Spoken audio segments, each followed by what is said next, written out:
Yening tawang ana lintang cahayu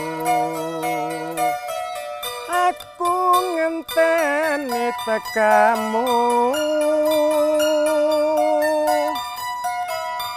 marang meko ing akasane mas sun takokke pawartamu janji-janji aku eling wong manis sumedhot rasane ngati lintang-lintang wiwine mas tresnaku sundul wiyati dek samono janjimu disekseni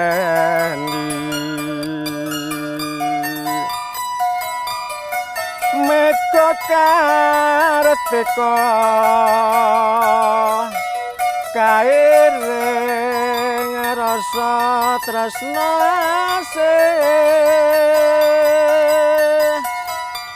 yening tawang ana lintang wong ayu rungokno tangise ati pinarung swaraning ratine mas ngenteni bulan dadari.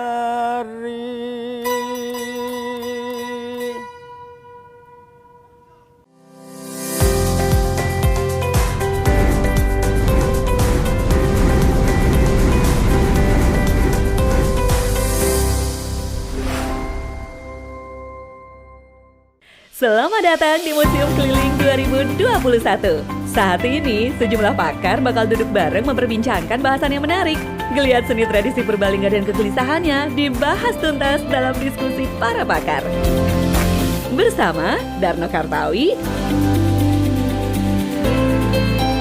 Bowo Leksono, dan Tri Gunawan Setiadi.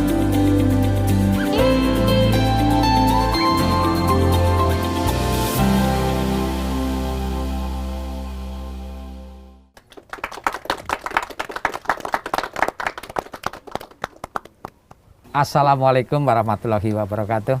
Assalamualaikum. Waalaikumsalam warahmatullahi wabarakatuh. Duh, Jan. Adem ya Pak Bowo, Pak Darno. Yes. Kayaknya Pak Darno sing gering dewek kayaknya terus. Ini malah kerasa panas, Pak. Oh, panas ya. Yun Sewu ini sudah boleh dibuka sih. Ayo. Kita udah sempet swab kayaknya ya. Boleh ya? Ya. Iya, mantan Biar sempet. keton gak dengek. Aman lah, swab sudah, vaksin sudah. Aman lah, yakin. Aman. Ya, pagi ini kita mau ngobrol tentang kesenian, terutama seni tradisi di Purbalingga. Ini acaranya Museum Keliling Kabupaten Purbalingga. Saya jadi ngomong dulu ini ya. Iya, terus. Kata yang muda saya jadi. Ya di tengah. Aku ini padahal jenggotel itu. Ya ini pengaruh PPKM jadi dicur. Ya sebelah kiri saya Pak Tri Gunawan, PLT Kepala Dinas Pendidikan dan Kebudayaan Kabupaten Purbalingga, yang semoga nanti PLT-nya dibuang. Innalillahi wa inna ilaihi raji'un. Artinya teman-teman seniman sebenarnya berharap seperti itu Pak. Amin. Kami Beliau juga doakan, udah ya. pernah menjabat berapa tahun lalu dan saat ini dengan banyaknya pejabat yang masuk masa pensiun dan Pak Trigun ini salah satu pejabat yang muda dan bergairah. Menggairahkan. Nanti untuk seniman juga yang ada di Dinas Pendidikan Kebudayaan juga seperti itu. Dan sebelah kanan saya ini Pak Darno. Saya udah kenal cukup lama ya, tahun 2000-an awal ya. Iya, si bayi lah. Jadi saat itu saya masih jadi anak buahnya Mas Erick Thohir Di Jakarta, Di saat ya. itu saya jadi wartawan, terus saya di Des Kebudayaan kemudian membutuhkan narasumber gitu, dan saya mencari, kemudian ketemu Pak Darno yang istilahnya orang sendiri, dan kebetulan sekarang juga banyak di Purbalingga aja Pak. Iya, istri saya orang sini. Iya, jadi tokoh kita yang satu ini Pak Darno, dosen ISI Solo Surakarta, kebetulan ada di jadi orang Purbalingga. Oke. Gitu sih. Monggo, ini kayaknya pertanyaan juga banyak sudah disiapkan, ada yang dari luar juga. Siapa yang mau tanya dulu atau kita akan bahas apa gitu? Iya. Ya, saya sebagai bisa saja pendatang ya, dan biasanya pendatang itu mungkin punya persepsi yang berbeda-beda dengan pribumi itu, dengan penduduk asli ya. Tapi bisa saja ya, ada kadang-kadang ada peribahasa gajah di pelupuk mata tidak kelihatan ya, tapi kuman di seberang laut tanpa kelihatan. Saya mudah-mudahan di antara peribahasa itu, artinya saya melihat Purbalingga itu seperti kuman di seberang laut tanpa kelihatan. Dan apa yang ada di Purbalingga itu dari aspek seni sebetulnya sangat kaya raya. Cuman ya, kalau saya bilang cuman bukan berarti sesuatu yang negatif. Ya. Belum positif saja. Ada sesuatu yang perlu diperhatikan, ya ini harus ada yang merawat, Pak. Merawat, memperhatikan, kemudian merumahkan, sehingga tidak liar begitu saja, sehingga kesenian yang sebetulnya punya akar yang kuat, potensi, nilai, kemudian kearifan, estetika lokal macam-macam itu tidak hilang atau tidak kabur begitu saja. Saya pikir itu Mas Bowo yang perlu kita coba obrolkan bersama dengan Bapak PLT. Tapi sebenarnya di antara kesenian tradisi di Purbalingga, di antara seni-seni di Kabupaten wilayah Purbalingga ya, Banyumas Raya tepatnya, itu jenengan sebagai pakar di akademisi, seperti apa sih Purbalingga dilihatnya? Ya artinya apakah memang jauh dengan Kabupaten Banyumas atau kabupaten yang lain gitu? Iya, sebetulnya karena Purbalingga masuk dari salah satu kabupaten yang ada di wilayah Karsidenan Banyumas. Maka kayaknya Banyumas yang luar biasa. Tapi sebetulnya dari lokal-lokal tertentu itu punya kekuatan yang lebih. Salah satunya di Purbalingga itu saya melihat ada dua jenis kesenian yang tidak terdapat di kabupaten lain di wilayah Banyumas. Braen, kemudian Kerumpiung. Kerumpiung itu kalau saya melihat itu tingkat kecanggihannya itu lebih dibanding dengan kesenian musik yang lain, karena di sana memadukan dua unsur gaya yang sangat elaboratif antara wetanan dengan Banyumas Gel. Ya, dan itu saya mencoba untuk menganalisa, lalu kemudian pada tahun kira-kira 4 tahun yang lalu ada salah satu mahasiswa yang asli Purbalingga, namanya Ferry itu, disuruh mengembangkan. Kemudian dia mencoba untuk menggarap Kerumpiung dari versinya Ferry, menggunakan konsep inovasi. Ya. Lalu kemudian jadilah Kerumpiung inovasi. Nah, kalaupun begitu, tapi tetap akar atau esensi dari estetika musik Kerumpiung itu tetap tidak boleh dirubah, sehingga inovasi itu tetap membawa namanya benang merahnya itu. Kemudian Braen itu belum pernah melihat, saya ada orang mencoba untuk berani menyentuh, barangkali ada sangat sakral gitu. Ya mungkin karena ada pandangan-pandangan yang seperti itu, akhirnya membuat keterbatasan mereka untuk menyentuh itu. Sebetulnya asal perspektif kita bisa dilepas dari persoalan itu, kita bisa berkembang. Karena tujuannya untuk mengembangkan. Untuk pengembangan dan juga bisa saja untuk edukasi karena itu nilai-nilai lokal yang perlu dipublish sebetulnya. Betul. Apalagi kalau dunia pendidikan itu kan tidak bercerita tentang hal-hal yang tidak bisa lihat dengan mata. Iya, yang bisa diceritakan kan banyak. Kayak gitu, Pak. Kira-kira dua kesenian itu menurut saya perlu diangkat terus menerus. Itu dulu, nanti yang lain karena saya satu Kerumpiung itu pelakunya rata-rata usianya sudah 50 ke sana. Juga Brian. Artinya kalau nanti usaha itu lama, kelamaan tidak ada pemain. Bagaimana kita mau regenerasi kalau sudah tidak ada yang sepuh ya.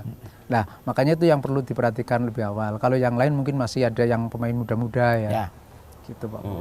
Saya pikir di dua musik tradisi yang disebut Pak Darno ini sudah oleh Dinas Pendidikan Budaya sudah coba direvitalisasi pengembangan seperti itu ya Pak Trigun. Iya. Ini kalau berbicara dua kesenian itu ya memang dulu mungkin populer ya, ya Pak Darno. Iya. Dulu sangat populer dengan kesenian yang seperti itu. Memang karena ini budayanya Purbalingga gitu. Iya. Tapi kayak karena pengembangannya tadi yang disampaikan, generasinya generasi tua, tidak ada regenerasi, sekaligus tidak pernah diajarkan di tempat-tempat pembelajaran kita. Betul. Itu loh yang kadang menjadi hilang.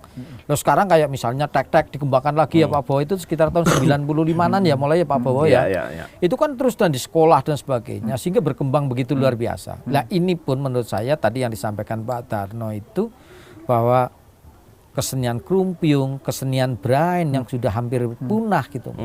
Ya ayo kita kembangkan di dunia pendidikan, di dunia edukasi. Sehingga apa? Ya. Generasi anak SD mungkin bisa bermain krumpiung, anak SD bisa bermain brain. Nanti ketika di SMP juga bisa diteruskan seperti itu. Betul, ya. Dan ini saya pikir menjadi sesuatu yang sangat bagus ya. Memungkinkan nggak sih Pak seni-seni tradisi yang khas ya Purbalingga dan sebenarnya masih hidup tapi memang tidak berkembang di banyak Mati suri wilayah. ya Mas Bowo? Iya. Ya. Itu kemudian dipelajari oleh siswa-siswa di sekolah-sekolah di Purbalingga itu memungkinkan nggak sih? Kalau Ya dengan cara apapun lah gitu. Kalau menurut saya sangat memungkinkan. Justru ini saya kepengin mendalami betul kalau ini memang apa ya kita punya seperti itu, kita pengen mendalami betul dari para pakar, dari para tokoh-tokoh sejarah kita terkait dengan seperti apa sih kesenian brain itu, seperti apa sih aslinya kesenian krumpiung itu. Nah ini yang perlu ada sebuah sebuah sejarah betul. Ya digali sejarahnya seperti apa. Nah setelah ada sejarahnya kita bukukan coba dalam bentuk tulisan sebagai pedoman untuk teman-teman guru kesenian kita. Loh, kita di setiap sekolah kan ada guru seni dan sebagainya, misalnya di tingkat SMP, SMA itu ada guru seni. Tapi kebanyakan sudah tarinya tari modern dan sebagainya. Seninya seni tari tapi tari modern. Lah seni kita yang seperti ini belum digali betul. Nah coba di Kabupaten Purbalingga saya sepakat ini. Saya juga malah tertantang ini. Kalau nanti ada misalnya kayak Pak Darno, kayak Mas Bowo punya referensi terkait dengan seni krumpiung, dengan seni brain itu, ayo coba kita dalam bentuk tertulis sebagai bahan kurikulum untuk di sekolah-sekolah. Walaupun mungkin hanya dalam kegiatan di ekstrakurikuler misalnya seperti itu kan cepat berkembang. Ini kan menyenangkan gitu loh. Ini sebuah seni yang menyenangkan. Mungkin itu gitu. Ya, menyenangkan sekaligus membanggakan. Membanggakan karena di daerah lain nggak ada gitu loh. Kalau dari pikiran saya begini Pak, bahwa kesenian itu seperti punya jalur ya.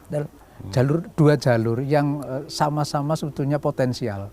Tapi kadang-kadang ada salah satu yang melemahkan. Ya, jalur yang pertama itu kesenian yang dibawa oleh seniman. Lalu kemudian jalur kesenian yang lain dibawa oleh dunia pendidikan. Nah, setuju. Saya lebih berharap melalui dunia pendidikan itu akan mengalir nilai-nilainya sekaligus sebagai ilmu pengetahuan atau keilmuan ya. Lalu kemudian seniman itu biasanya kalau membawa dengan narasi perkembangan, mereka tanpa ilmu, akhirnya mereka ya saya suka-suka. Yang penting payu, itu seniman. Kontrolnya agak sulit. Tapi biarkan mereka berjalan sesuai dengan nalurinya.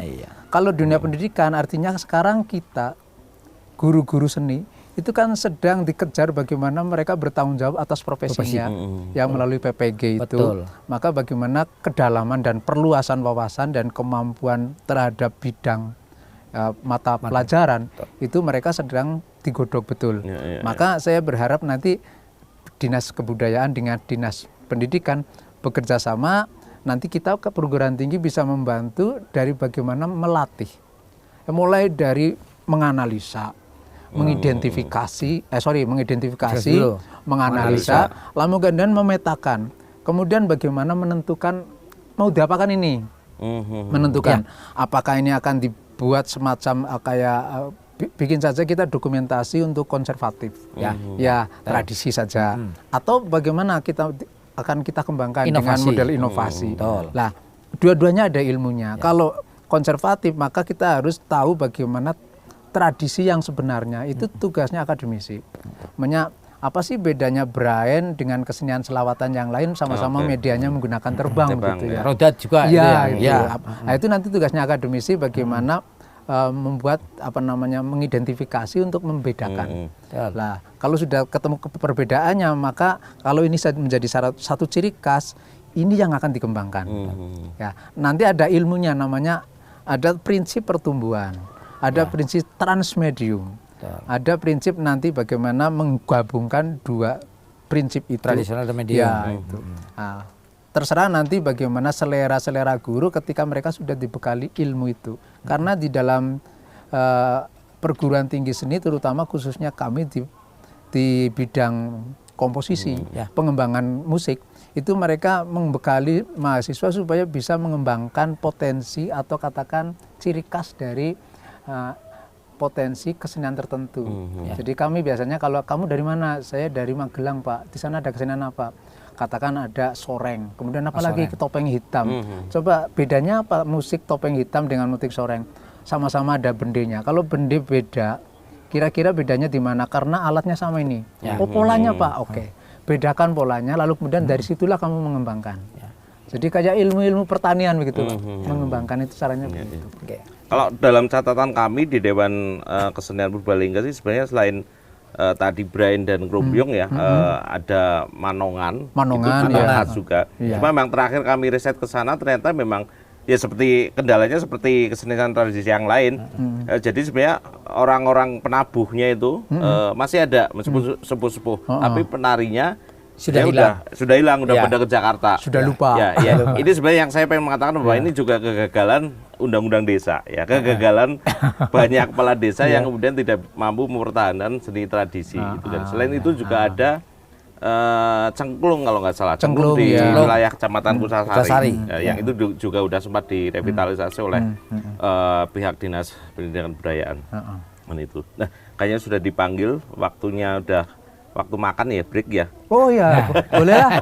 Kayaknya Macam-macam kita break dulu, nanti kita lanjut lagi obrolannya. Boleh, silakan. Ojo sok gampang janji wong manis jebul among lames becik aluwung prasaja Mas Nora gawe juwa tansah ngugemi janjimu wingi jebul among lames kaya ngenteni trukuling jamur ing mong seketika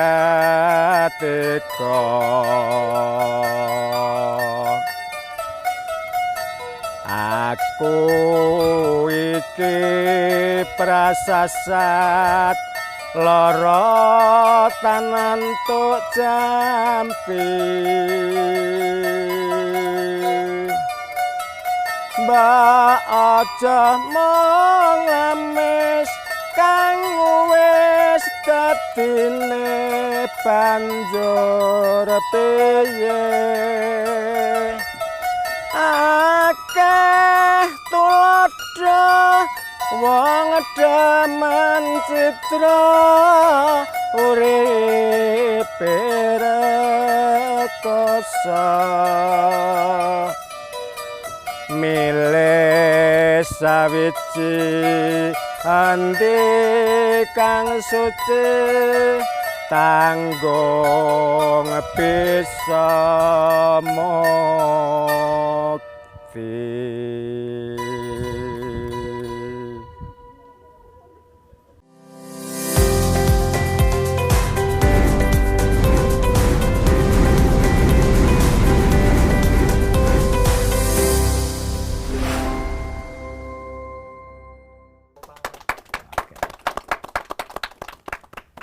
Aduh Pak Bowo, lanjut ya. Monggo, monggo. Niki kan cerita kaitannya karo seni budaya yang di Iya. Purbalingga. Pak Tarno, waduh, luar biasa pokoknya. Luar biasa, mendalami itu. Biasa di luar, Pak. Benar-benar biasa di luar sebagai seorang akademisi. Nah ini ya dengan adanya beberapa kesenian yang sekarang di Purbalingga sudah boleh dikatakan hampir punah, mati suri lah ya. Ya. Hidup segan mati tak mau. Karena memang ya seberapa kita tahu tentang seni seperti Braen ya, itu terusan tadi ada seni apa yang Pak Bowo temukan? Bukan, yang Pak Bowo temukan itu. Cengklung. Cengklung. Nah, di ini. Kutasari. Ini saya yakin anak-anak kita kan sudah jarang mendengar itu. Bahkan mungkin ditanyakan seni cengklung seperti apa, seni grombyong seperti apa. Itu mungkin anak-anak kita sudah lupa ini. Lah, dalam rangka membangkitkan ini saya tadi sepakat banget karo Pak Darno pokoknya. Kalau ini dimasukkan di dalam dunia akademisi, Betul, ya. di dalam apa ini sebagai edukasi, sebagai pendidikan, di bidang pendidikan. Ya. Nanti bisa dianukan kolaborasi antara para penggiat seni dengan saya di Dinas Pendidikan dan Kebudayaan untuk bisa berkembang. Tapi nyari potensi itu paling tidak kan harus ada apa ya? Kalau perantang-perantangnya gitu Pak Bowo, Pak Darno, perantang-perantangnya kayak apa jane sih? Kesenian Braen kayak apa sih? Garis besarnya di situ.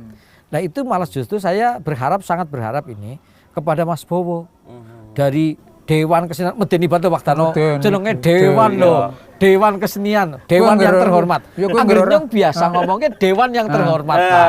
Medeni banget deh. Gue nggak orang nganggo N kayak dengan angka saya. Wah iya makanya. Kayak masih Dewan yang terhormat.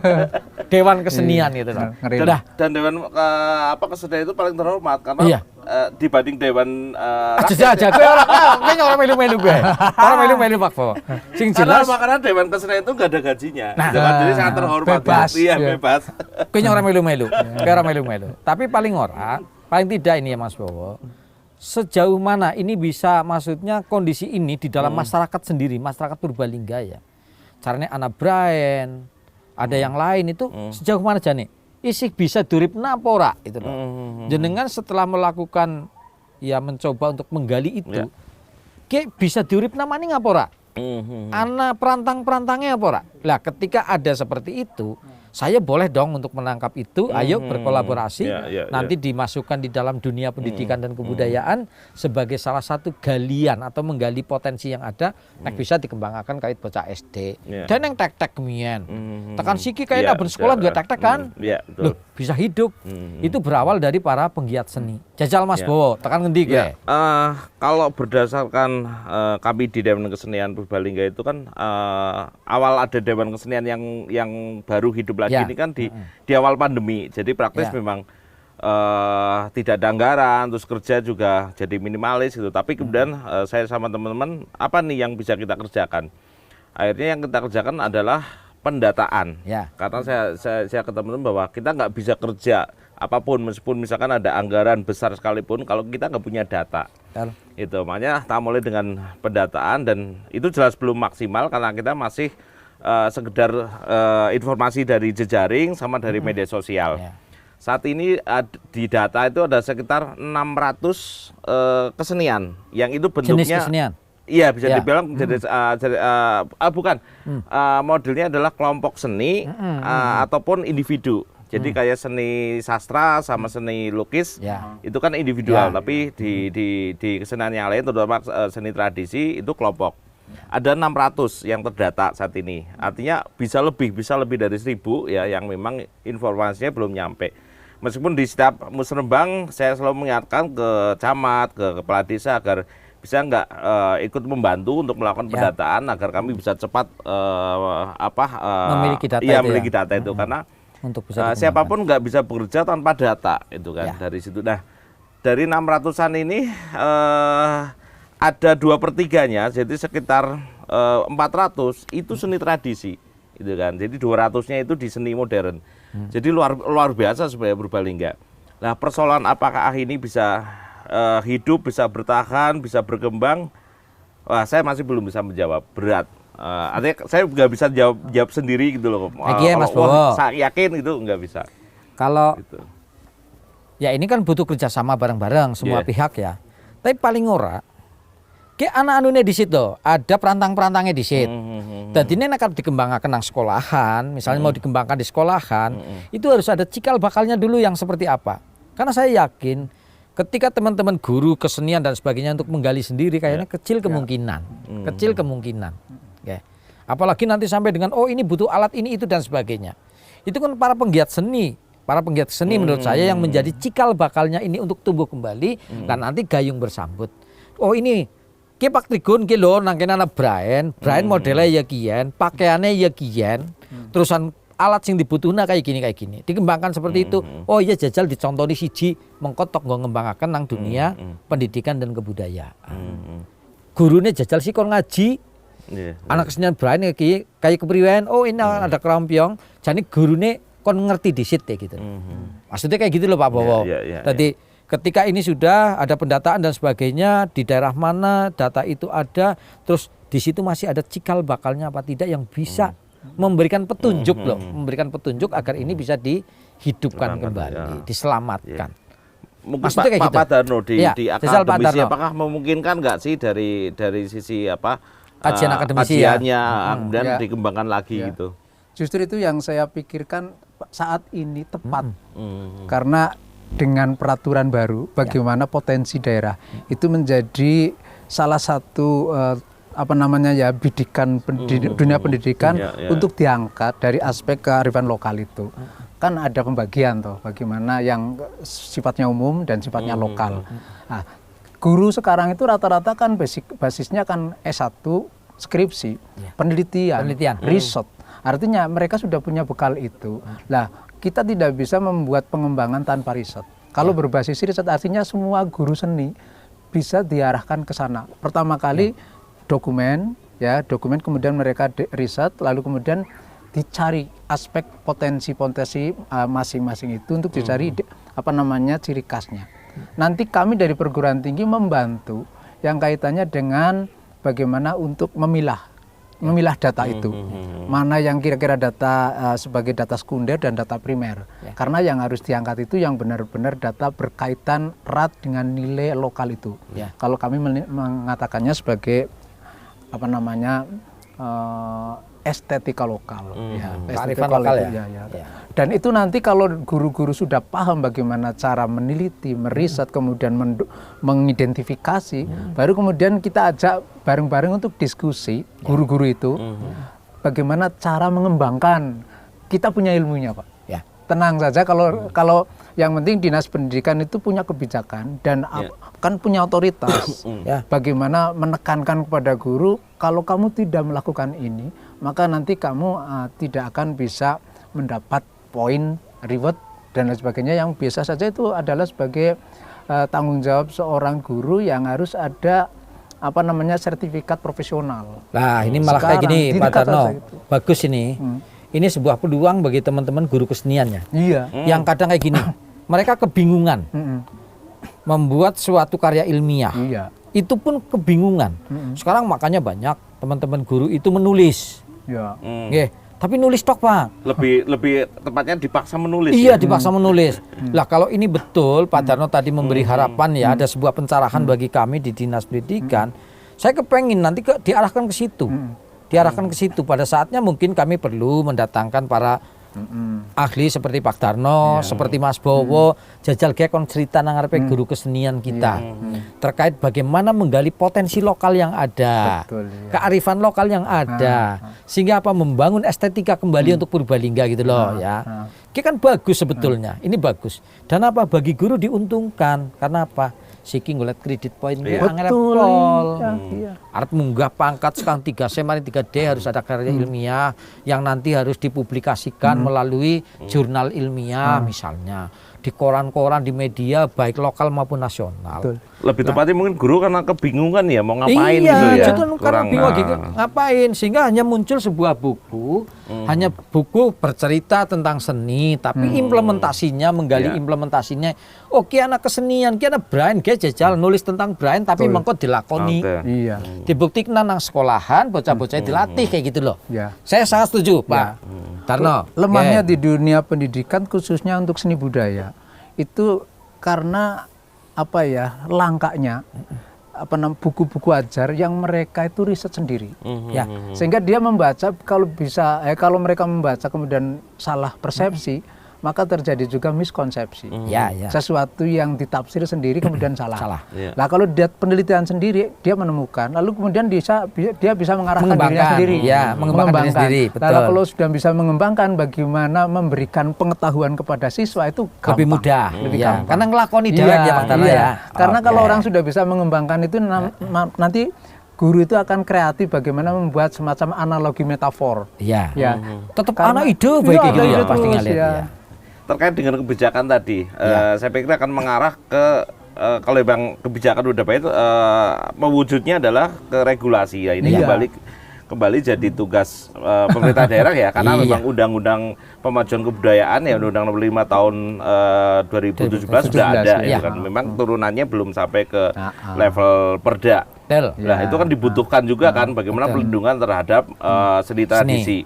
Yang di situ implementasinya kemudian persoalan pendanaan karena tanpa anggaran juga tidak Jerbasuki mungkin mau juga. bio, Iya, iya, betul. pasti. Iya. Nah, ini seperti apa nih kira-kira Pak Trigun? Atau memang setelah ini nanti coba menggenjot gitu loh. Toh kita sama-sama sarjana hukum Pak. Jadi saya akan Oke. mantau. Pak. Iya setuju Pak Bowo.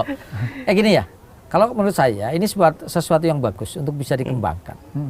Dalam rangka bagaimana peran pemerintah atau pemerintah hadir di dunia kesenian dan kebudayaan. Ini penting menurut saya. Oke. Lah, saya malah justru kepengin ada semacam kolaborasi nanti antara dunia pendidikan dan kebudayaan dengan para penggiat seni, dengan para akademisi. Maksudnya apa? Setelah kita tahu sebetulnya tadi yang Mas Bowo sampaikan ada 600 Ya, ya kelompok dan maupun individu seniman. seni yang ada di Purbalingga itu luar biasa loh, potensi sangat luar biasa. Ketika itu sudah terdata dengan bagus dan sebagainya, dan nanti misalnya ini yang masih sangat perlu untuk dikembangkan karena ini memang betul-betul khas Purbalingga. Kenapa kita tidak memberikan sebuah perlindungan? Yaitu sampai dengan saat ini saya mencoba untuk mencari apapun bentuknya terkait dengan perlindungan terhadap dunia seni, untuk pemakmuran seni, untuk pengamanan seni, untuk perlindungan terhadap seni. Itu kita masih lemah. Memang belum ada regulasi apapun di Kabupaten Purbalingga selain yang diatur di dalam Undang-Undang 517 itu 2017. Belum sampai ke hak cipta. Belum sampai apalagi sampai ke situ. Ya. Itu lah ketika nanti sudah lengkap data itu ada dan sebagainya, yuk kita patenkan dalam bentuk apa? Dalam bentuk kearifan lokal melalui peraturan daerah. Nanti setelah peraturan daerah bisa diatur lagi dengan peraturan bupati. Menurut saya tidak begitu sulit. Dan ini sebuah peluang bagi Dinas Pendidikan dan Kebudayaan untuk membuat sebuah regulasi. Pertama itu. Tapi apa? Komitmen dari kami, dari pemerintah harus betul-betul bahwa dengan konsekuensi seperti itu ada pembiayaan dan sebagainya, ada pelatihan dan sebagainya. Dan nanti yang latih ya para akademisi, para penggiat seni seperti Mas Bowo, kewajibannya seperti itu. Saya tidak mungkin akan mendatangkan, saya penggiat seni misalnya, saya ngundang dari penggiat seni kabupaten yang lain, kan nggak mungkin karena yang tahu tentang yang paham. tentang misalnya Braille dan sebagainya kan orang Purbalingga. Hasil penelitian dari akademisi seperti Pak Darno kebetulan wong Purbalingga. Guys, jajal Pak Darno yang direwangi. Memang pemerintah harus sembodo ya Pak. Iya. Sembodo, makanya gini, kalau sembodo itu nanti regulasi itu bisa tegel. Makanya gini, dibikin zonasi. Makanya kamu guru dari kecamatan mana. Jadi perzonasi. Coba kamu riset kesenian yang ada di daerah kamu. Kemudian kami dari perguruan tinggi mengkawal. Mengkawal sampai akhirnya luarannya jelas. Buku ajar. Dengan metode yang genah gitu ya Pak Yang Darno di ya. lapangan Betul. langsung guru ya. Iya, dan kita Betul. kawal ya. Akhirnya nanti yang memberi dana itu tidak opel karena ada luaran yang buktinya. jelas gitu. Outputnya jelas. Nah, kalau sudah betul. jadi buku mau apain ini? Nah, ke pengembangan mau Kurikulum. karena sudah jelas itu. Nah, kurikulumnya dikembangkan lalu kemudian keseniannya itu sendiri dikembangkan dengan cara kreatif. Gitu. Kira-kira Iya. regulasi. Dan sebenarnya juga ada masalah yang selama ini mempengaruhi seni-seni tradisi ya terutama ya. Di seni modern pun sebenarnya juga mereka punya Sama, masalah ya. sama itu. Adalah soal manajerial. Ya. Itu yang jadi PR banget sih sampai Betul, sekarang karena iya. kan ya ya bukan karena mereka lemah juga ya, mungkin Iya. karena memang kita yang kurang, Kurang. memberikan bahwa ya sebuah komunitas memang harus ada manajemen yang baik, betul. gitu kan, agar siap bagaimana pengembangan ke depannya, karena Iya.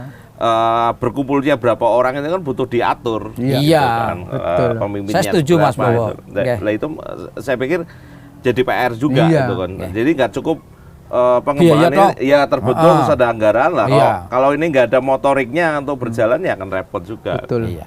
Saya itu kadang prihatin melihat kesenian berkeliaran di mana-mana. Begini Pak, ada teman saya itu bilang begini, budaya tanpa rumah itu runtuh. Ya, rumah tanpa budaya itu rapuh.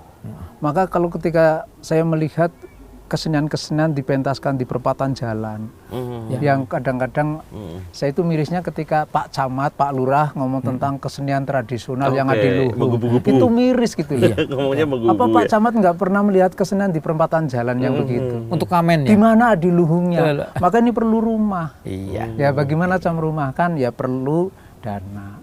Ya. Eksistensi diri itu juga perlu dijaga, perlu dikawal. Ya. Artinya kesenian-kesenian yang memang hampir punah atau bahkan sudah punah dan harus dihidup lagi, ini tanggung jawab penuh memang pemerintah harus turun ya. Iya. Bagaimana Iya. kayak ketoprak di Solo bisa bertahan karena memang pemerintah. Betul, iya, ya. Terus iya. di Jakarta ada gedung Kesenian ketoprak juga Jakarta. ya. Iya, iya, Gedung betul. ketoprak itu yang Ketoprak, dekat Senen ya. itu kan Iya. bisa jalan kan juga Iya. karena pemerintah harus turun juga gitu kan. Iya, dan orang-orang yang apa namanya ya, yang dekat dengan sumber dana itu memang harus orang yang ada satu orang yang berpihak pada itu. Kalau mereka hanya kepentingan apa nakatan ya politis, ya kadang-kadang mereka yang penting dapat untung. Karena mikir budayaan, mikir kesenian itu nggak dapat apa-apa sebetulnya. Ya. Tetapi akan membawa pengaruh terhadap perilaku manusia, Kepuasan sikap, batin. kemudian iya menghargai, kemudian macam-macam. Karena kalau adiluhung itu maknanya tentunya dalam bagaimana kesenian itu adalah representasi dari kehidupan manusia itu sendiri. Bagaimana Pak Camat, Pak Lurah ngomong adiluhung tanpa memahami kedalaman itu gitu. Ya. Nggih, Mas Bowo tadi yang disampaikan ini peran atau kehadirannya pemerintah gitu ya. Betul. Saya juga ya prihatin lah ya sampai dengan saat ini memang ya kondisi kita memang kalau dari sisi anggaran dan sebagainya ya saya buka primbonnya Dinas Pendidikan dan Kebudayaan ya. Primbonnya loh ya Pak Dano ya, buka primbon. Waduh 2021 bidang kebudayaan. Aduh templing anggarannya semeno. Ki kurgo ki tok gitu loh. Ya mandan ketika berbicara sampai dengan kayak gini Iya. miris Pak Iya, nggak akan Pak nyampe Bowo. ini Iya, ya. orang bakalan nyampe. Ya memang jere wong seni kira mikir biaya. Iya, Ya. iya, iya. Tapi jer basuki mau bio. Itu pastilah. Bagaimana mau berkembang dan tidaknya itu pasti. Iya. Ya jer basuki mau bio itu. Tidak mungkin tidak. Lah, menurut saya apa yang dianukan, yang penting ada bukti konkret dulu dari teman-teman, misalnya nanti dari penggiat seni, kami dari unsur pendidikan dan kebudayaan bisa membuktikan bahwa ini loh. Iya. Ada cikal bakal seperti ini, ki kudu duripaken. Terus sekarang anak pejabat ya Pak Bowo, Pak Dano. Dulu betapa dari orang dari Jakarta datang ke Purbalingga ada Pak Menteri mesti wah tek-tek dan sebagainya. Sampai dengan 17 Agustus ya. Kita ada pentas di Istana Negara terkait dengan tek-tek dan sebagainya. Loh kenapa ini tidak ketika kita punya seni tradisi yang memang sudah sangat langka dan sebagainya.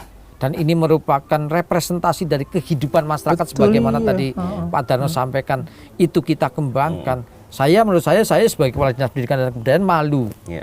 ketika ini tidak bisa diperjuangkan bagaimana pemerintah hadir di dalam kegiatan-kegiatan kesenian oleh para penggiat seni, oleh para akademisi dan oleh para pendidik-pendidik yang ada di Kabupaten Purbalingga.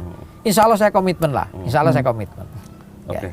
Tampaknya sudah diingatkan kita ya. untuk minum-minum nanti. Ini mesti hangat ya. Halo Sobat Museum, kali ini saya akan menjelaskan beberapa benda yang kami bawa pada saat museum keliling kali ini. Yang pertama ada sebuah teko yang bagaimana di sini adalah dipakai untuk upacara adat dan di sini juga dipakai biasanya untuk menaruh air untuk kegiatan upacara adat. Selanjutnya di sini ada padupan. Padupan di sini biasanya untuk membakar ratus dan menyan. Selanjutnya ada 3 buah pokor yang dipakai biasanya untuk bunga, air, dan buah-buahan. Selanjutnya di sini kami juga membawa beberapa perlengkapan untuk menari pada zaman dahulu. Di sini ada 2 buah empak ya, empak timang, ada ciutan, ada 2 buah giwang, dan ada mentul. Selanjutnya di sini kami membawa juga berupa pekinangan yang modelnya adalah manggis. Yang selanjutnya adalah model berkaki, dan ada 2 buah python yang bagaimana di sini fungsinya adalah untuk membuang liur setelah mereka melakukan menginang. Dan selanjutnya di sini ada sebuah pusaka berupa tombak yang biasanya dipakai pada saat zaman dahulu untuk pegangan para raja atau untuk berperang. Selanjutnya kami juga membawa pusaka berupa 2 buah pedang yang sebagaimana juga diceritakan juga adalah dari Timur Tengah atau dari Arab. Kami juga membawa beberapa keris yang diantaranya adalah Luk 9 dan ada Luk 11. Terima kasih untuk penjelasan kali ini di Museum Keliling 2021.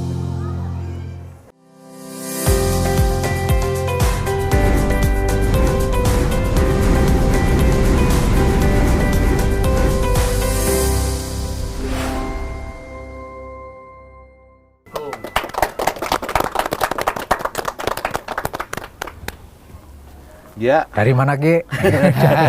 masih bersama kita bertiga.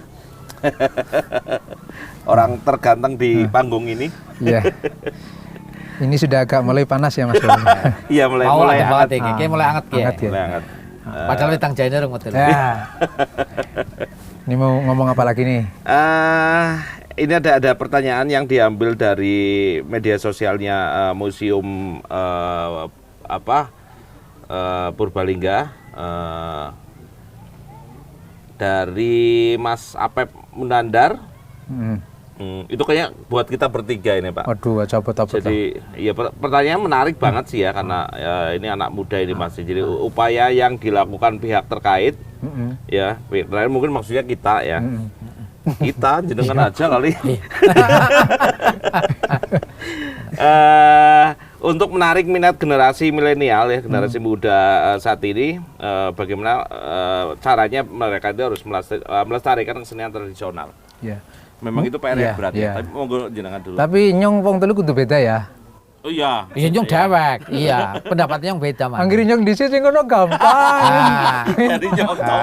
Kekurangannya apa? Ya, aku belas ora di jawaban. Aku duwe mesti beda Ki. Iya. Yang penting kita jangan suudon sama generasi muda. Karena saya sering mendengar ketika orang bilang bahwa generasi muda itu kecenderungannya dengan kesenian tradisi itu alergi, nganggep itu kuno, itu suudon banget. Dalam kenyataannya enggak. Asal kita percaya bahwa generasi tapi muda kayak Pak Karno. Buktine siki kon nganu seni gambus bangsane pada gelem. Ya, nonton wayang wis pada ora gelem. Siki nonton wayang ki anggere sore tok, anger kae tekan misale tangkono ana calungane metu. Terusan ana jenenge Pak Bowo? Sing limbuk. Iya, limbukan metu. Bar kuwi bubar. Kurgani wong sing sarungan karo nganu rodong sarung. Terus kuwi nembe sing tua-tua. Tapi bukti yang luar biasa, khususnya di Banyumas Raya ya itu ebek Pak, luar biasa. Ya terakhir aja karena pandemi, terus kemudian ya itu karena ebek kan penontonnya bisa sampai ribuan. Penasaran loh Pak Bowo. Ya apapun ya, unsurnya apapun, baik yang mereka karena penasaran, karena mendem, karena apapun di situ. Tapi ebek itu menjadi kesenian tradisi yang luar biasa, bisa menggait anak-anak muda bahkan. Nonton ya kan? Luar biasa, anak-anak muda bisa tergait untuk kemudian mereka bersepakat bahwa ebek medium yang jadi pilihan anak-anak muda. Iya. Itu saya malah nggak tahu fenomena, karena memang sebelum pandemi saya udah berniat mau bikin dokumenter panjang ya tentang ebek, tapi kena pandemi jadi pertunjukan ebek juga tidak berlangsung, dibatasi. Nah fenomena ini kalau menurut Pak Dano karena apa? Ya sebetulnya eksistensi Mas. Persoalan eksistensi, kenapa anak bertato, kemudian anak punk tiba-tiba main di panggung seni tradisional. Mereka nggak ngerti ya begitu apa. Tapi dia butuh eksis. Maka Kenapa ya, kemudian pilihannya ebek? ya karena ebek itu komunal. Oke. Butuh Ah, penontonnya iya, iya. banyak karena di situ ada keunikan. Ya. Ya, Oh, bisa mendem gitu iya ya? bisa Oh, mendem itu dicampur keunikan. gitu ya? Karena mendem itu Sehingga mereka saya itu kira kan bisa iya, itu. mendem itu satu keunikan yang menurut dia bisa untuk melampiaskan dengan apa namanya ya embel-embel tradisional. Bisa saja mendemnya mendem ciu. Ya benar. Iya, tahu. Siapa tahu. Tapi dia butuh ruang itu. Maka jangan kemudian kita sudan dengan generasi muda. Coba kita kasih ruang dengan kasih ribet. Coba namanya pemerintah berani enggak? Ayo generasi muda kamu bikin karya inovasi yang basisnya adalah musik tradisi atau kesenian tradisi, entah itu tari, entah itu musik. Nanti ribetnya sekian. Coba garap. Nanti kamu pentas saya kasih panggung yang bagus, didukungin yang bagus. Nanti kalau kamu bagus nanti akan saya kirim ke Jakarta. Berani kayak gitu enggak? Kalau berani kayak gitu dirangsang begitu, nanti anak-anak itu akan semakin bersaing di antara kelompok-kelompok kecil itu. Kalau dia sudah nikmat terbawa arus kenikmatan itu, maka dia tidak lagi ada yang ngomong tentang anak muda jauh dari tradisi. Karena tentunya dia sudah dibawa dalam arus itu. Ya. Jadi sekarang itu kita harus dengan pendekatan itu, jangan kemudian menunggu kesadaran, nggak ada kesadaran sekarang itu. Mana yang dia suka ya dia dekati itu. Ya. Sekedarnya harus dibangun. Ya, hasil yang kemudian saya turun ke lapangan ya, ke tempat kawan-kawan seniman tradisi itu kan memang mereka sebenarnya punya masing-masing kelompok kuda lumping ebek itu. Mereka sebenarnya tidak hanya kuda lumping, nggak cuma ebek aja yang kelompok itu punya, tapi memang ternyata ada lengger, ternyata ada daengnya, ternyata macam-macam. Artinya sebenarnya masih aman ya. Yang kemudian kekinaannya adalah yang muncul ebek, itu yang lagi rame. Gitu kan. Tapi mereka tetap menyimpan ini suatu ketika lah. Tinggal bagaimana kita orang yang di luar untuk melihat bahwa seni tradisi masih ada loh. Itu yang harus tetap dimunculkan gitu. Jadi sebenarnya ebek ini kayak apa ya, jadi bumpernya pelaku seni tradisi ya, terutama yang saya datangi seni tradisi di Purbalingga, untuk mereka bagaimana tetap eksis gitu, tetap eksis. Jadi pikiran saya begini, kalau pertanyaannya bagaimana eksistensi pemuda lah. Kalau yang terkait namanya katakan pemerintah ya. Ini momentum yang bagus ketika generasi muda, generasi milenial itu sedang dekat dengan kesenian tradisi. Momentum yang bagus. Nanti karena yang paling penting mereka dekat dulu. Ya. Lalu kemudian kalaupun salah jangan disalahkan dulu. Karena salah itu faktornya banyak. Salah satunya karena dia tidak tahu. Nah, bagaimana ketika mereka sudah dekat, kemudian mulai ada rasa senang terhadap eksistensi itu, maka kemudian beri fasilitasi mereka. Coba satu persatu, satu kelompok ya diberi edukasi bahwa ebek itu sebetulnya ciri khasnya bukan pada persoalan mendemnya, tapi hubungan gerak tari dengan gending. Kemudian keselarasan, kemudian ada pola-pola yang memang mencirikan ebek. Beda lagi dengan jadilan pada umumnya, karena itu kesenian rakyat yang di mana-mana ada. Bagaimana supaya ada penciri di antara masing-masing lokal itu. Maka apa bedanya? Bisa sebetulnya kalau kita mau cermat ya, bedanya ebek Cilacap, embek Banjarnegara ya. Kenapa itu beda ya? Pasti ada ciri khas tertentu. Lah ketika mereka sudah suka, sudah dekat, ayo kita kumpulkan. Ya dedengkotnya saja. Bisa saja biasanya kan mereka punya pimpinan. Pimpinan itu mungkin yang punya pengaruh dan juga mungkin sedikit lebih cerdas lah. Nah, kemudian kita ajak diskusi, Pak, oke lah, eksistensi sudah luar biasa. Sekarang bagaimana kalau kita fokuskan, Pak, supaya kesenian ebek Banyumas itu bukan hanya persoalan hura-hura atau euforia, tapi coba kita angkat. Terus mereka akan tanya, memang kurang? Ya karena selama ini antara ebek yang ada di Majenang sampai ada yang di Purworejo di Banjarnegara Madukara kok sama, masa kesenian bisa seragam, padahal kesenian itu kan representasi dari manusia yang ada di lokal itu nggak mungkin sama. Nah, kayak campur sari itu kan di mana-mana sama ya, karena mereka kurang pahamnya bagaimana kearifan itu menjadi satu keragaman, kearifan lokal menjadi keragaman. Nah, kita masuknya di dunia kemasan sekarang. Kemasan supaya tidak salah butuh ilmu gitu. Ketika berbicara seperti itu sih kalau kami Di sisi pemerintah dalam hal ini dari Dinas Pendidikan dan Kebudayaan, ketika peran generasi muda kami sangat mendukung sebetulnya. Tapi sekali lagi bahwa kami dengan seperti itu pasti dialokasikan dengan anggaran, pasti harus dialokasikan dengan selalu anggaran. itu. Sing angel ku apa Pak Bowo, Pak Darno, kadang pertanggungjawabannya. Kita juga kadang seudone tidak hanya oke ukur go rame-rame tok gitu ya. Tidak hanya itu, tapi karena ada tuntutan untuk pertanggungjawaban dan sebagainya. Dan itu menjadi sebuah komitmen, harapan saya dengan tadi yang disampaikan oleh Mas Munandar ini, ya apa ya, kepihakan kita pemerintah terhadap pelestarian nilai-nilai kesenian budaya yang ada di Purbalingga. Kami sebetulnya kepengin arah sana, ayo bareng-bareng. Tapi betul ini dilaksanakan dengan penuh tanggung jawab. Karena apa? Ya duitnya kan untuk duitnya kaki ini Pak Bowo, Pak Darno ya. Ini harus dipertanggungjawabkan. Lah dengan seperti itu misalnya agar lebih menarik lagi, boleh sih misalnya ya tadi yang saya ceritakan awal, ya misalnya diadukan ada seragam. Seragam misalnya, oh ini bagus. Ya tadi pancingannya Pak Darno diadakan misalnya, oh ini diberikan ribet lah gitu loh. Oh kan digekna seragam. Modelnya kok kepenginnya kayak ngapa? Gitu loh ya. Seperti apa yang diinginkan. Oh ini yang penting tidak meninggalkan ciri khas ketradisionalannya. Angger ngomong tek misalnya Pak Bowo, itu kan nganggo sandal bando. Angger ngomong ebek mesti nganggone kepang, ya kan ikuen. Wis pokoke runutan ikuen. Terus nganggo gerincing sing nang sikil misalnya gitu loh. Begitu gerak ngejejak lemah ya, moni mbok rimpiang kuwi jarane kita gitu nggih. Itu. Hal yang semacam itu tidak ditinggalkan boleh. Tapi yaitu pertanggungjawaban kadang kita. Karena apa tuntutannya Pak Bowo geng kene ana anggaran semene bodho dilakoni tapi ki kudu rampung. Aduh nyung jiwa senine iki ora bisa ngembangaken nek dibatasi waktu. Itu yang kadang kita menjadi sulit. Tapi saya yakin ketika generasi muda ini mau menggali potensi yang ada dengan seperti itu dan tunjukkan kepada pemerintah bahwa itu memang betul-betul khas Purbalingga. Oh ini tradisi yang bagus untuk kegiatan-kegiatan misalnya di Purbalingga. Saya yakin pemerintah pun akan hadir di situ. Betul. Iya. Oke. Kalau menurut saya sih saya tetap optimis ya. Ya bukti konkretnya sebenarnya kan di kesenian ebek itu ya. Milenial, anak-anak muda itu udah gelem nonton lah ya. Yang goyong gelem nonton support itu kan. Di kesenian tradisi lainnya karena memang saking jarangnya pentas aja, saking jarangnya muncul gitu kan. Nah, sebenarnya di era sekarang kan lebih gampang ya akses referensinya itu kan.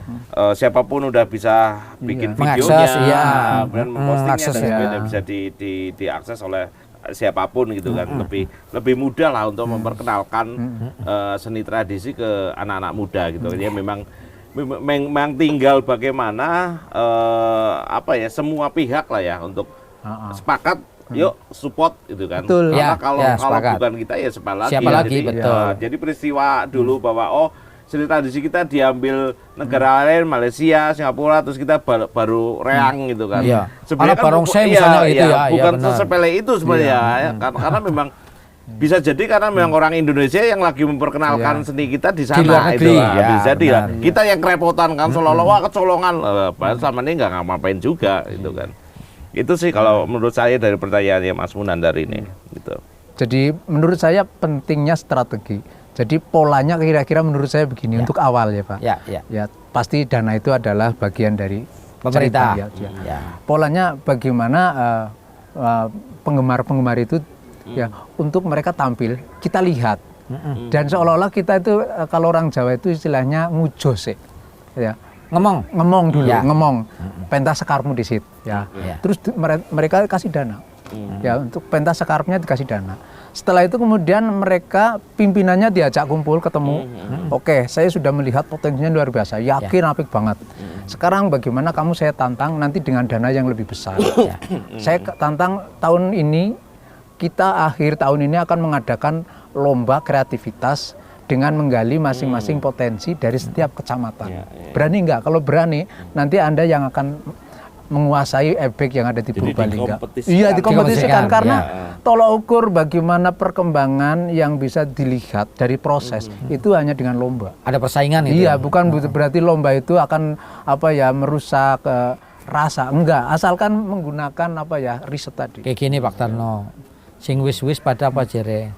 Lomba kue lombo. Jadi kan angel maning bukan. Ya itu tembang. Iya itu loh. Tapi kalau memang komitmen seperti itu dari berbagai pihak tadi sebagaimana sampaikan Mas Bowo, saya yakin bisa kok. Iya. Masih bisa lah. Dalam artian untuk bagaimana mengembangkan seni di anak-anak sekarang loh ya. Di anak itu seperti tadi. Yang penting oh ini memang dianukan dulu dari analisanya dulu, diriset dulu dan betul. sebagainya seperti itu. Karena saya pernah begini ya, saya disuruh jadi juri untuk menilai karawitan. Ini karawitan gaya mana ini? Gaya Surakarta, oke. Kalau gaya Surakarta komitmen loh ya. Kamu juri harus satu pemahaman dengan saya, ya. Karena nanti di sana ada benar salah. Oke, kalau persoalan karawitan itu sebenarnya persoalan estetika, persoalan keindahan. Tapi di dalam sampai kepada keindahan gaya Solo itu ada aturan konvensional namanya. Kalau namanya konvensional nggak boleh dilanggar. Nah, kalau Anda melanggar, katakan kamu menyeberang di gaya Banyumas, gaya Yogyakarta, gaya Semarang, namanya kamu nggak konsisten. Ya. Ada benar salah. Maka kalau kita dikompetisikan, betulnya menjadi tolak ukur bagaimana mengangkat ciri khas itu sendiri, gaya Purbalingga. Gitu. Udah diingatkan kita. Oh iya. 3 menit lagi. Apa kayak? Siang. Mungkin masing-masing dari kita untuk menyimpulkan apa deh yang akan di. Oke, kayak gini Pak Bo, mungkin saya dari sisi pemerintah ya, dengan keberadaan seni tradisional yang khas Purbalingga, memang kalau tadi sudah banyak diceritakan oleh Pak Darno, oleh Mas Bowo sendiri, betapa luar biasanya kita sebetulnya. Lah kami ya ini menjadi tanggung jawab gitu ya. Kayaknya kok selama ini di Jorna baik, aduh, eman-eman temen loh ya, wong nang ki barang antik loh, ini barang langka loh ya, itu kan menjadi eman-eman. Dan ini mempunyai ciri khas tertentu yang memang kalau menurut saya punya keagungan lah ya, keagungan ya itu loh, seperti itu. Kami mungkin dari awal ini dengan adanya seperti ini, nanti dengan teman-teman dari Dewan Kesenian yang terhormat ya Mas Bowo, sing miki caranya orang digaji berapa apa gitu ya, menjadi sangat terhormat. Tahun depan yang bisa digaji tahun depan. Gaji gede kok gaji. Gaji selemu jere, kecuali Pak Tarno geringan gitu loh ya. Nah ini menjadi apa ya, menjadi tugas kami mungkin dengan teman-teman semuanya nanti bagaimana untuk melestarikan ini dari sisi regulasinya. Ya saya penting ini. Betul ini menjadi PR kami Jajal sih, ingin anak perdana untuk pelestarian budaya di Kabupaten Purbalingga. Tadi dengan zonasi, oh ini wilayah kecamatan Kian, ini. Itu menjadi patrone gitu loh ya. Saya sepakat itu. Dan ini malah kalau misalnya kami ceritakan di teman-teman di DPRD, itu bisa menjadi apa ya? Menjadi sebuah perda inisiatifnya mereka. Jadi sebuah perda. Loh karena apa? Itu kan mewakili dari masing-masing dapil, nanti bisa diceritakan ya gitu loh. Coba nanti kita angkat ke sana, kami dorong coba untuk pelestarian dan perlindungan terhadap seni dan budaya lokal Jajal, DPRD nggawe. Misalnya gitu. Oh, ini terkait dengan komisi telu Jajal. Perda inisiatif DPRD terkait dengan regulasi untuk perlindungan dan pemajuan terkait dengan seni budaya di Kabupaten Purbalingga. Top kayaknya Mas Bowo. Insya Allah itu saya menjadi PR itu. Ya, ini sebagai embrio dulu loh ya, sebagai embrio diskusi kita hari ini. Yang mungkin nanti akan kita diskusikan pada session berikutnya. Dan dari sini juga Mas Bowo. Kalau saya di Dewan Kesenian ya karena melihat tadi ternyata berdasarkan data itu 2/3 itu memang berbunyi seni tradisi gitu ya. Artinya bahwa kita punya sangat banyak dan selama ini bahwa bicara soal seni tradisi saya selalu mencoba untuk turun ke lapangan. Ketemu dengan kelompok-kelompok seni tradisinya, individunya dan sebagainya itu. Banyak hal lah yang harus dilakukan oleh kita ya dari berbagai pihak agar mereka tetap punya pegangan ya, jangan sampai nanti kemudian laus males ngapain nguri-nguri tradisi kalau memang akan seperti itu terus, jangan sampai banyak yang nanti muncul akhirnya terus bubar. Ada berapa desa lah yang masih satu desa itu bisa lebih dari 5 kelompok tradisi gitu. Nah ini kalau tidak mendapatkan perhatian kepala desanya, aduh sial banget ya. Dana desa sudah ada tapi nggak bangun dalan dong. Bangun dalan setahun rusak, bangun maning lah, orang kapan bangun senine itu kan. Artinya nggak usah banyak-banyak tapi diperhatikan lah itu kan, tradisi kan. Dipelajari seperti apa agar mereka tetap bisa eksis itu. Itu sih dari saya. Kalau Pak Dano berhubung itu. Saya dari apa ya ini? Oke, saya dari kalangan akademisi atau Boleh, ya, boleh, Pak Tarno. Begini, semua pihak kita hindari merasa tahu, merasa mampu. Sok tahu ya? Ya, sok tahu, sok mampu. Kita sadar semua bahwa kita itu lemah. Untuk menjadi kuat kita butuh bersama. Begitu ya? Ya, setuju, Begitu ya. setuju. Kemudian kita bagaimana untuk mencapai ke sana, maka saya punya namanya konsep. Apa itu? Mari kita. Boleh. Oke. Setuju Pak Tarno. Kemudian Namanya Mas Bowo. itu ya. Ya, yes. Waktunya karena waktunya nanti Ya, kalau panjang-panjang malah honornya di keras nanti ya wis kedawan. Ya, jangan dihabiskan. Ya, cerita panjang. Oke, di musim keliling tahun ini kan memang ada dua episode. Kita kali ini episode yang pertama, nanti yang keduanya akan membahas soal cagar budaya. Cagar budaya yang Purbalingga Ada di memang luar Purbalingga biasa, Jenaka luar sana, biasa. ya. Dari nama Purbalingga aja udah menunjukkan itu ya. Episode berikutnya akan bahas ke sana, dan untuk kali ini kita cukupkan sampai di sini gitu ya. Oke. Ya, siap, Mas. Ya. Terima kasih semuanya. Sampai kasih, jumpa di sampai jumpa. sesi berikutnya.